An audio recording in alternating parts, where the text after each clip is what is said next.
me about the selling side and relationship side when it comes to starting a business. I think you excel at Well, relationship-based selling. let's say that you go into a car dealership, not a used car dealership. Let's talk about a new one. You go into a Porsche dealership. I'm always blown away by the salespeople that know every tiny idiosyncrasy about that car, right? Or I've been into RC Willie, and I have met some amazing salespeople in there. They're personable, they're good with people, right? And I think the thing I came away with after all these years of having to, like, I had to get this thing off the ground. Well, how did I do that? Well, it's not just emails, a lot of phone calls, right? And building relationships. People don't want to be sold. People just want to have a relationship with you. Mhm. Talk about everything and anything other than work. And that other stuff will come. You got to build a relationship of trust with people first. Once you get that, then all that other stuff just comes naturally. And a lot of times, I'll tell you one thing I did on my business that has made a huge difference. When we would get people to sign up for a subscription, I'd say, one thing you're going to love about us is, unlike our competitors, we don't believe in doing contracts. The thing I hate is you sign up for something and then they auto renew it on you 30 days, right? It's like that 30-day. They don't give you any warning. They just boom, and they take your money even if you don't want it. I hate services like that. And so we just treat people like people want to be treated at the end of the day. They just want to feel like you have their back and their best interest. So we tell them, dude, if you don't like it and if it's not making you money, why would you spend money on it? Cancel it. And whatever you pay, we'll refund you or we'll prorate it, whatever it has to be. And that has worked out great for us. We Mhm. don't believe in doing contracts. We just make sure that the customer's happy.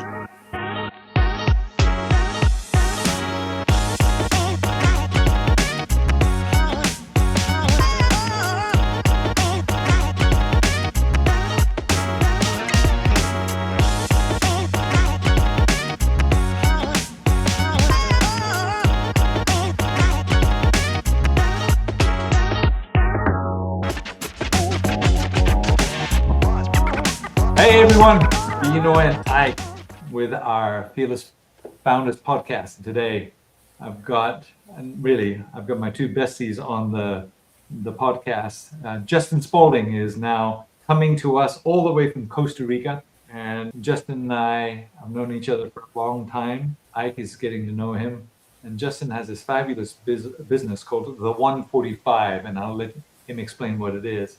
But the journey that he's taken to get here, everyone only sees the rosy side. And Justin and I talk about this all the time, but there's a whole lot behind the story. And so let's go through that so you can see what he went through to create the business that he's got. And he's got a great small business that's highly profitable, doing well. So Justin Spaulding, thanks for joining us, mate. You're a good man. Thanks, Benoy. Hey, tell us, what is the 145? And give us a little bit of a background to it. Then we can go into some good stories. So the 145 is the premier or main marketplace for maintenance in the commercial airline industry. Okay. So what that means is essentially people go to the 145 in our industry. They'll put in a part number that they need to have repaired. Then it pulls up a list of all the companies that can repair that part. But more importantly, we let people know approximately what it's going to cost to get that work done based on the type of repair that needs to be done. We also tell them how long it's probably going to take, the turnaround time. And then, we've just got a lot of different reports and different things that help these repair centers to be more competitive. So we started it back in 2000. So yeah, we're currently in our 25th year. Congrats. Fantastic. Isn't that cool, right? Yeah. And it's essentially an online database that allows three different entities to converge to get work done. And he did the entire foundation by himself from scratch. We're talking airlines, the Deltas and all the Lufthansas, Yeah. converging along with the manufacturers of the airplanes, the Boeings, the Airbuses, all the big names. And then at each of these airports, Justin, correct me if I'm wrong, but they also have maintenance shops who specialize in fixing something on these commercial planes. So three different entities converge in his world. Yeah. So a good example would be Delta or Lufthansa. Those KLM, those are good examples of some of these third parties. So what they'll do is Delta, for example, for a long time, did all of their in-house maintenance, meaning the aircraft have to come in and they do what's called an online maintenance, basically, right, or mainline maintenance. So they'll come in and they take parts off the aircraft that either need to be replaced with new ones, or as in many cases parts, got to understand in commercial aviation, you pull a particular part off of the aircraft, an air cycle machine, for example, it's probably going to cost you, $30,000, $40,000 just to get that repaired. So imagine what it costs to buy a new one, right?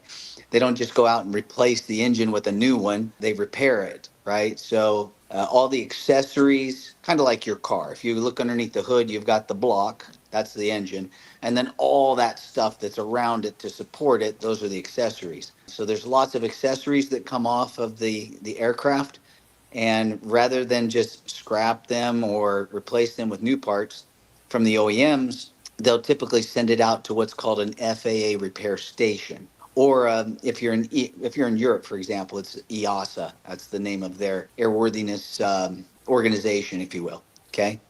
So yeah, they'll send that stuff out for repair.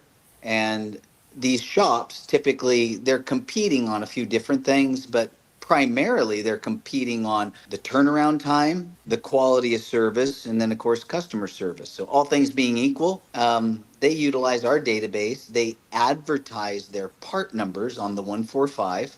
Okay, so I have a list of 20, 30,000 part numbers on the database, of which they're probably actively only repairing 3,000 of them. Okay. And we help them position themselves in front of customers. Now, most people like yourself in the world that doesn't revolve around aviation, most of us think, oh, well, the customers are always going to be airlines. Believe it or not, the largest customers of repair for components on the commercial aircraft are what we call part suppliers. Okay. So it's not airlines. Airlines are actually, they're clear down the list. These part suppliers, they'll buy a Boeing from, let's say, Delta, for example. They might be phasing out some 737s that are older, and they'll take those aircraft and they'll tear them down. And these guys will then take and harvest all the parts off of there, the components that are repairable, and they'll send those out to repair centers. They'll get them repaired. They get them tagged, is what we say in the industry. They'll get them tagged with a fresh overhaul tag or repair tag, and they'll either sit those on their shelves or they might already have some buyers for them and they'll turn around and sell those parts. It's a very, very lucrative business. Yeah, intense, dude. Think about it. Anything goes wrong, we're talking about all those lives, right? So this is highly regulated and has to meet the specs. That's why they have to be FAA approved. Got it? Correct. So these are all FAA approved repair stations. Those are the only kind of companies that can be on our database, or an EASA, which is the European Airworthiness Authority, right? So EASA, in some cases, there's all different types of aviation organizations, government run, right? For Canada, for Japan, everybody's got their own. But essentially, when it comes down to the repair of the part, these aren't people that just, show up one day and decide to turn some wrenches and try to fix a part. Every single part has a repair manual. And so it's very explicit exactly how that component has to be repaired. Now, sometimes you might be thinking, well, so are they putting all the OEM parts in there to repair the component? In many cases, yes. But over the last like 20, 30 years, not even 30 now, yeah, maybe 30 years ago, there were some companies out there that thought, hey, what if we could take some of these piece parts that are used in the repair of the component, reverse engineer them, and in some cases, maybe even make them better than the original OEM, right, for these parts. And that is what's called a PMA, okay? Um, Parts Manufacturing Authorization or Authority, okay? So these PMA parts are basically a spin-off from the original OEM part. That's become an extremely lucrative business. One company, believe it or not, started in Provo. Little company, probably you've never even heard of them, called Wencor. Well, Wencor started by manufacturing windshield wiper blades for the aircraft, for commercial aircraft. And then they spun off into some smaller components and different things that were used in other parts of different components in the higher assembly, right? The higher assembly is like the actual component, the part number for that part, right? So that's the higher assembly, but there's a lot of subcomponents that go into it. This company is now well over $1 billion a year and started right there in Provo. That's great. And they recently, either they were acquired or they acquired a company called Heiko.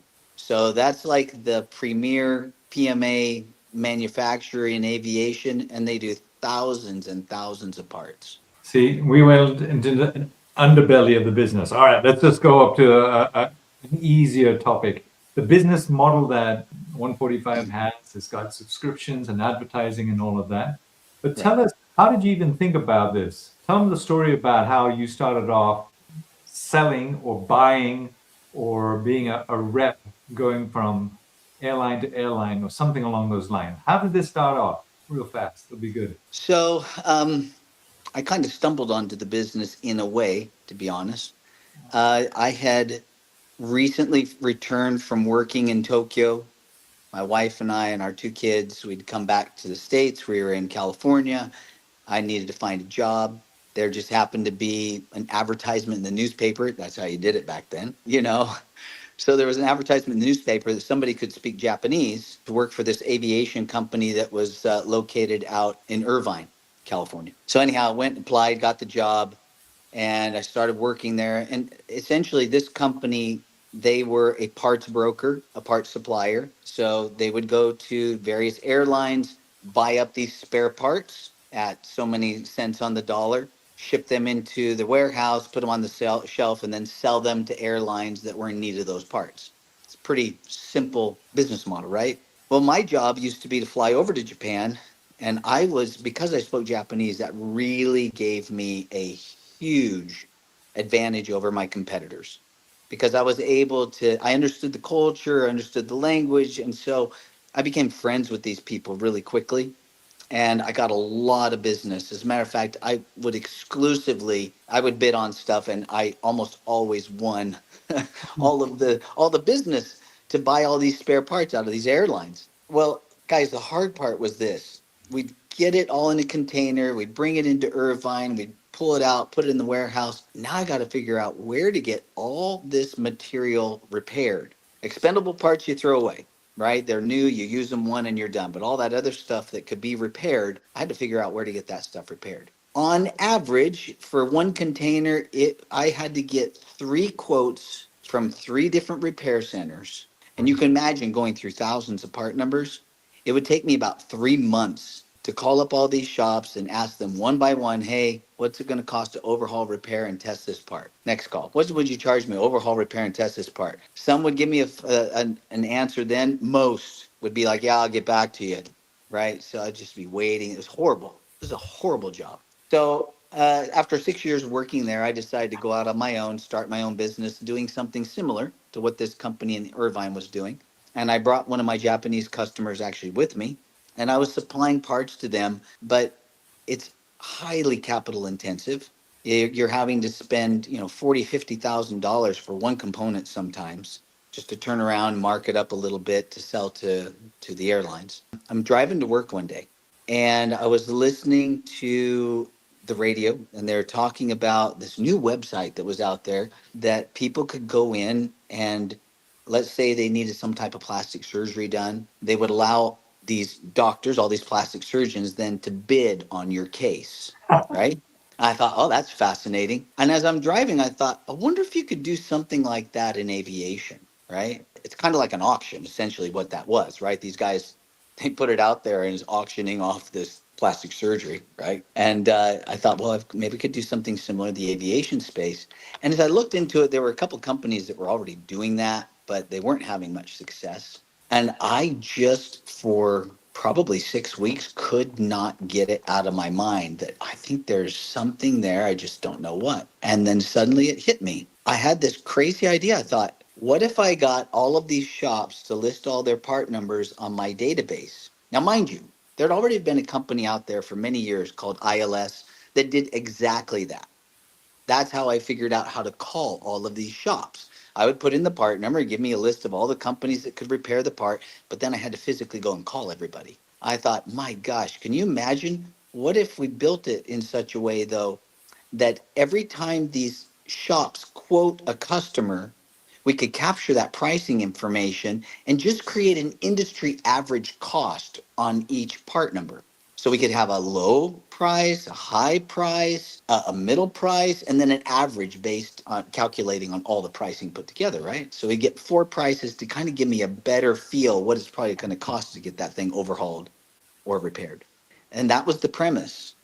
So I went to work. We built this database, and it was doing good, right? We're getting all this information, but we were losing. We were missing one huge component. I didn't have any pricing. So if people are going to come in and search this database, and they're not going to see a price, how long do you think they're going to look at it? They're just not, right? I mean, why not just use ILS? I'm already paying for it. So I just happened to one day call a friend of mine that worked at a very large repair station. If I said the name, you would all know it, but I can't disclose that. And so I'm talking to him one day and I said, yeah, I've got this database. And dude, the only thing I need is pricing. If I had some pricing, I could make this thing work. I know I could. He goes, well, guess what? I'm retiring in 1 week. And I have a Excel file with 30,000 parts that have pricing on it. Like, oh my gosh, are you kidding me? He says, yeah, would you like it? I said, of course, I'd love it. So he sends me the file. Now, mind you, this is 30,000 part numbers, a price on every part, but I only have one price. That's a problem. So what we did is I said, to create the illusion, at least, that there's a range, we're going to add 5% to that price and we're going to subtract 5% from that price. And that's going to give us that range so that we can, when somebody searches it, they don't just get one price, they're seeing several prices up there. And that's essentially all it took to finally get this thing off the ground. Look at that. Look at Yeah. that. What Right? a story. Amazing. Kind of crazy, huh? It is. Hey, looking back, we have a lot of listeners and viewers who are wondering, can I make it through? Will my business succeed? How do I manage employees to, is there hope? Is there hope? What are the skills, one or two skills that you learned from prior that allowed you to make this business successful? If you can think about it, what is it that you learned even before that helped make it successful? Because you're giving advice. Perseverance is critical when you start a business. This is not for the lighthearted. I have a friend here in Costa Rica right now who's starting a tree business. He's an arborist from the US. He's very well trained. He knows how to trim trees. You would think this would probably be a good market. It's a horrible market. Nobody wants to overpay to get a tree trimmed in a country that's basically a big jungle. They just don't really care. So I was talking to him the other day. I said, you know what?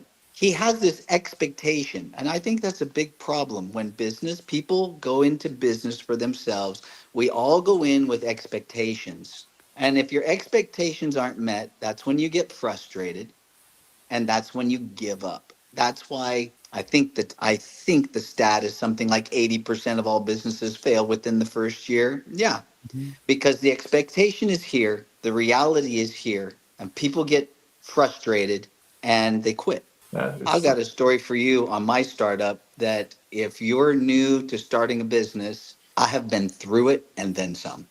So when I started my company, I took out a loan on my house. I had some money to start with, but I also needed some extra. So I started my company with borrowed money. That was a tough one, but I also leased a space to start with. That's a mistake. If you can avoid leasing anything, you don't want any responsibility because what happens if it doesn't work? You're still stuck with a lease. I hired two employees right out of the gate. I think if I looking back, that would have been mistake number two. Why? Because I'm trying to bootstrap this thing. If I'm because I didn't have any investors, so I bootstrapped it. After 1 year, I was $250,000 in the hole. I had every single credit card maxed. I It's funny because a friend of mine gave me a book, and the book said you start a business. This is probably what's going to happen. And it lists all these things. I'm like, no way am I doing. I did every single one. I maxed out all my credit cards. I drained the 401k. I drained my savings. I had a second mortgage on my house. I had to borrow money just to keep things afloat, right? So I borrowed money from, of course, family. I borrowed money from friends. I got so desperate, I borrowed money from a drug dealer. I'm not kidding you. I don't recommend that. That was actually that was the first person I paid off as soon as I had money. Very colorful language coming through the telephone every single time I spoke to him. Dude, I'm gonna pay you. you know, it was hard. And And I'm gonna at this go point, on. I'm like, I gotta bankrupt this company. There is no way that I can keep going. But I'm a religious person, and I prayed a lot about what I should do, and every time the answer was "don't stop," which I'm like, "Are you kidding me? I Really don't sure? have any money." I called an attorney to see if I could BK the company. He's like, "Yeah, it'd be $2,000," and I hung up the phone. I just practically cried. I don't have $2,000. So those were some lean years. And you're like, well, how long did this go on? At the end of 3 years, I had finally paid off my debts. We literally had to sell our house in California. We took all the profit from our house to help pay down debt, but I still had a lot of debt left over. I think we paid off like close to 200,000, but I still had in those days 50,000. That was a lot with 4 kids, trying to keep food on the table. And yeah, those were some rough years, definitely. Yeah. But perseverance, it's one of those things that just kept going and going. As a matter of fact, I did like a Hail Mary at the end of the year. My database, the 145, I had literally shelved it. I had not looked at it for 6 months. And I had this wild hair of an idea. I'm just going to go ahead and grab this. There's a book called the ACPC directory. It's like a trade show that everybody goes through every year, and it had everybody's email in it. So I had close to like 1,000 emails, and I just put an email out at the end of the year. Said, "Hey, try out this database. $300 for the year. I don't, just try it. I just wanted to see if I can get any traction." And lo and behold, I started signing up to 3 companies, and this went on every single day for about 2 months. And our database just started to grow, and then I started charging more, and the rest is kind of history. It's crazy, huh? You can tell a little bit about perseverance, can you not? Well, I think like every founder went through the process knows, and I think everybody says I had the hardest. No question. I'm Yeah. sure. Yes. Yes. Yep, that's true. The journey, like you said, is not for the faint-hearted. There are various levels of success. I think if you're still alive and have a family, that's success. Never Yeah, mind. right. Think about that. Think It's about so that, true. right? So, all of Yep. our listeners and viewers, please take heart. It is a struggle. It will be worth it, but you don't have to compare all the time to all of the titans we keep hearing about. It's I, I not think about I think like I've said this before as well. Like you just said, it's all worth it. Hang in there, push through. But I just maybe you can put some details on it. Like, was it really worth it? Like, how, in what ways was it worth it? Because I think I don't want to just tell our listeners, this is hard, generic. this is hard, this is hard, and the good parts are ambiguous. Like, maybe we should tell them about the good parts as well. Like, I believe that society enhances because through the company I started, like I think I calculated, went through like 450 employees went through, like at the height, like I had like 170 people, and then if you calculate their families and the customers, like the number of customers that are impacted and made their life better. So like you get this multiplier effect with a startup with founders in many ways. Just maybe you say from the impact that you create, or in what level, like why it's worth it. But I think our audience should hear something like this. So let's start with the people in my industry.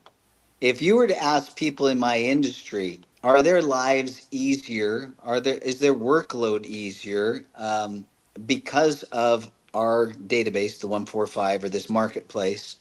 I would say absolutely. So we go to trade shows, every year. I have people come up to us all the time saying how much they love using our marketplace for repair. It saves them so much time. To give you an idea how much time it saves them, remember I told you the story about we'd buy all those, we'd get a container of parts. It'd take me about 3 months to do that. Now you can take an Excel file with that same list of 3,000 parts, copy and paste them into our database, and I can give you all the pricing that you want on all of those parts, along with 100 different repair centers that can repair each one of them. I can give you instant quote pricing from every single shop, so I don't even have to look around. I just sort through and go, yep, that one, that one, that one, that one. Anyhow, that report, what used to take me 3 months, takes about 3 seconds. Wow. But does it give 5% plus and 5% minus too? Fortunately, we don't have to worry about Oh that man. anymore. We've got plenty of pricing. So, but anyhow, yeah. So that's, I think, one of the, it's a great feeling to know that we've done something that's made a real difference in the lives of people in my industry. That's been very fulfilling. And like you made a good point, how it changes the lives of the people that work for us. Now, we don't have 170 people that work for the 145. As a matter of fact, we keep this a very lean machine intentionally because there's really no reason to add a large head count to our system. We're 15 people. And how has that changed people's lives? Well, my life's really been impacted by it. I don't live in the States anymore. I maintain a house in the States, but I live in Costa Rica most of the year now. A database like this, it affords me a great lifestyle. I Mhm. still get to travel a lot. I get to see my kids a lot. They come down here. I get to surf every day, which is pretty amazing, honestly. And then if I need to ski, I just go back to Utah, and we have a place in Park City and we just go skiing. So I'm pretty spoiled like that. So that's been, Yeah. it's been a huge blessing in the life of my own family, my own life. But it's been really fun. We have employees that are in India, for example. I hired a programmer. I originally started using him when he was working at a company in Silicon Valley, and he helped to redesign my website for me. And he was so good after doing it that I said, "Hey, what are the chances you'd come to work for me full time?" He goes, "Oh, I would love to." And I said, "Okay, well, let's make it happen." "Yeah, but you're going to have to pay a lot of money to the company because if I quit, then you have to pay, them." I said, "You're worth every penny." So we did. We bought his freedom, so to speak, right? And then the first thing we did is gave him a raise because they didn't pay him well. So we made sure that he got paid really well. And then we brought on another guy from Mumbai. The same situation. He was on freelancer and he was so good, and I'd used him several times. I just said, "Hey, you want to work for us full time as our designer?" He goes, "Oh my gosh, I'd love that." So we brought him on board. And it's been fun because these guys were living in one bedroom apartments with two kids. I mean, just really humble circumstances, right? Now they have homes, everybody has a room. It's been great. My sister's worked for me for 20 something years. She does very well. She's very comfortable. She loves her work. I think she loves it more than I do. I mean, really. So if you find good employees, do whatever you can to keep them, right? Yeah. And we have, well, I can't even say we have turnover. I've had the same employees for years and years and years. So we just Yeah. I take mean, as good a this care is as we can. this is awesome because there's especially in the tech industry, Hmm. there's a brainwashing going on. Like when you go to VCs in Silicon Valley try to raise money, I've had this before with my previous company. Are you the next Facebook? I only invest in Facebook. So there's like the listeners, like viewers, there's a lot of great companies you can build. You don't have to have thousands of employees. You don't have to impact millions of people. Right. You can do your part and then be 1% of the 1% for your family and then a few other families. There's nothing wrong with that. Yeah, we'll never have the market scale of a Facebook or Instagram. We just nature of the business is such it would never allow it, right? But we've dominated our space Yeah. to the point that everybody, if you're a repair center, I don't know how you get by without using our system now. And Right. like you said, we've impacted the lives of the 15 people that work for us. So Yeah. Amazing. that's been it's been fun. He is the 800-pound gorilla in his space, and you don't need to have a massive entity. You need to have a very good product that delivers an inordinate amount of customer service. Because whenever he walks into any trade show, whatever, he's like a hero. This guy is like the returning warrior that everyone praises. That's how much good that. Yeah. I don't know about that. Uh, It might be a little overkill, but there's another lesson there, I think, because just because you're not going to impact millions of consumers, it doesn't mean you need to be less competitive. You still right, need to, right? Like, that's right. you didn't build this one. Let me just help 10% of the people in my space.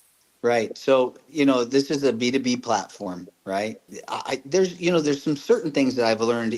If you have an internet-based business, well, it really doesn't matter what kind of business you have. I think this applies to all businesses. I think design and the way things look is super, super critical. Okay. If I go onto a website and it doesn't give me that feeling of authority, that feeling of super clean, simple to use. I mean, if I have to be trained to use the system, you've already made a mistake, in my opinion. Mhm. Okay.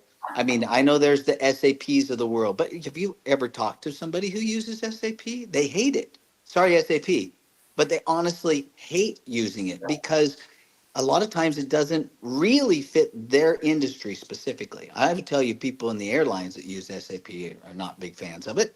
You might want to cut this part out. But anyhow, the bottom line is this.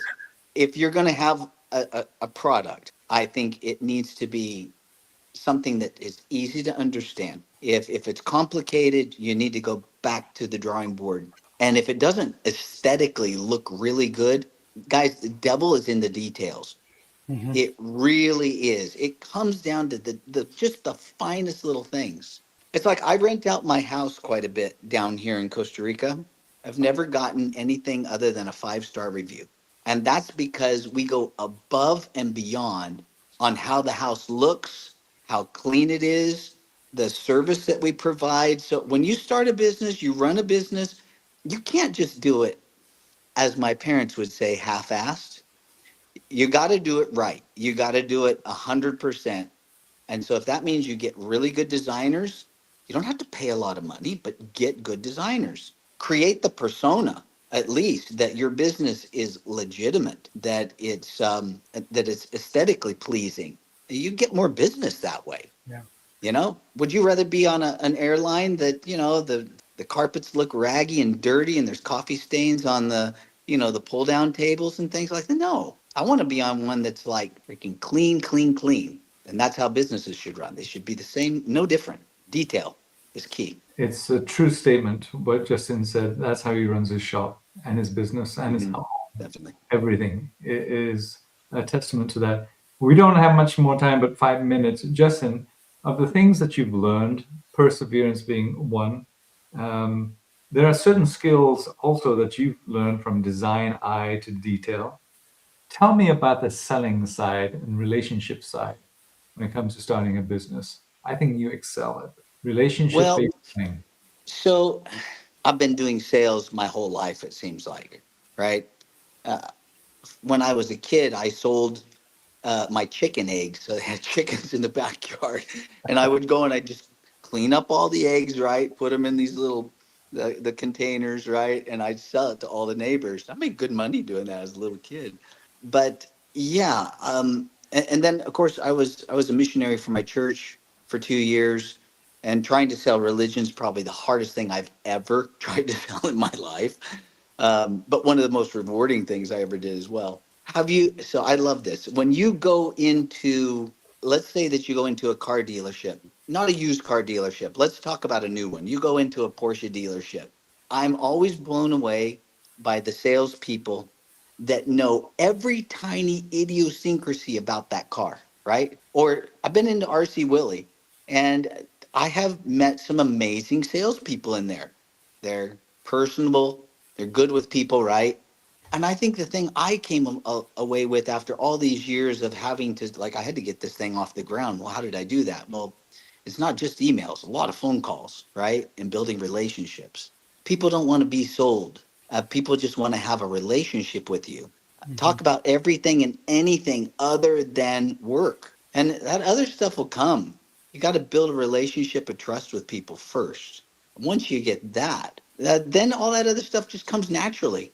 And a lot of times, I'll tell you one thing I did on my business that has made a huge difference. When we would get people to sign up for a subscription, I'd say, one thing you're going to love about us is, unlike our competitors, we don't believe in doing contracts. The thing I hate is you sign up for something and then they auto renew it on you 30 days, right? It's like that 30-day. They don't give you any warning. They just boom, and they take your money even if you don't want it. I hate services like that. And so we just treat people like people want to be treated at the end of the day. They just want to feel like you have their back and their best interest. So we tell them, dude, if you don't like it and if it's not making you money, why would you spend money on it?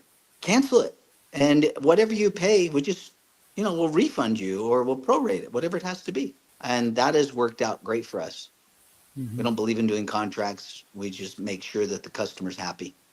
Isn't That's that it. great, Ike? Right? It really is. If your product doesn't meet its value, then what's the point of bake and bake and shake and Yeah, take? and, So, I'm always drawing some lessons that the tidbits that things you say from Justin, the things you say, like for the founders, this is your show. You can do whatever you want. They run the business the way you want. There are no rules. You're the one creating the rules of the game. Like Mhm. there's the book called Infinite Game from a famous author. Like right there, Justin, that's how you chose to play the game, right? You run the company or doing it. Like everybody has a permission to do that. Yeah, at the end of the day, you're right. Whoever is the business owner, they're the ones that are in control of how that business is run, and they're ultimately in control of its destiny. yeah. And so we ran out of time. So ultimately, everyone can, if they persevere, if they pay attention to details, if they care about creating something that provides value, that doesn't require a legal handcuff, then do it, right? And it is worth it at the end. It is absolutely worth it. If nothing else, here's my comment. If nothing else, starting a business instills in you a titanium spine of confidence for having done hard things. It really does. And that Agreed. gives, there's a certain, I've seen this in business owners, there's a certain amount of confidence in the way they carry themselves and the way they walk and talk because they've done the hard thing and they conquered themselves. Not so much the competition, pricing, whatever. They've become a better version of themselves for having gone through the muck and having crawled and figured it out and fought and represented. So that was a great and inspiring 40 plus minutes. So Justin, thank you. I think this has been short and sweet, but needed. We appreciate it, Justin. Thanks so much. Thank you. Thanks, Thank you. Justin. Okay, until next time, everyone, please share with all of our friends who are starting their own businesses and wondering, can they make it? You can make it. Until next time.